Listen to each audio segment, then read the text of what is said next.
Salut, c'est Jean-Claude Van Damme, hein. Bonjour, au revoir, hello, goodbye, enfin tous ces trucs.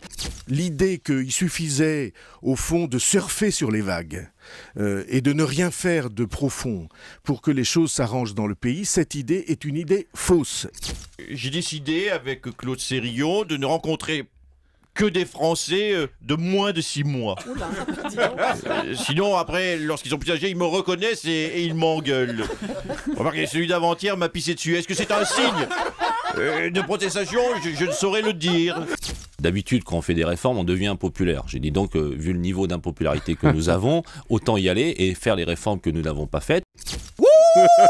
Ah oui! Ça fait 30 ans qu'on en parle de l'impôt à la source. Pourquoi on ne le fait pas? Le problème, c'est que je crois qu'aujourd'hui, il n'y a pas de réforme fiscale possible ni de baisse de la fiscalité tant qu'on ne, on ne sort pas d'un modèle économique qui est une fabrique à chômeurs. Et ce qui frappe ce matin dans la presse, Julie, ce ne sont pas les mots, c'est ce visage. Vous prenez Mitterrand, Chirac, Mandela, Bouteflika, les gars vont toujours très bien. Bon, des fois, ils meurent 1 heure après. La première impression, c'est qu'il était le plus grand, qu'il le savait, et qu'il fallait l'aider de toutes les minuscules forces qu'on pouvait avoir.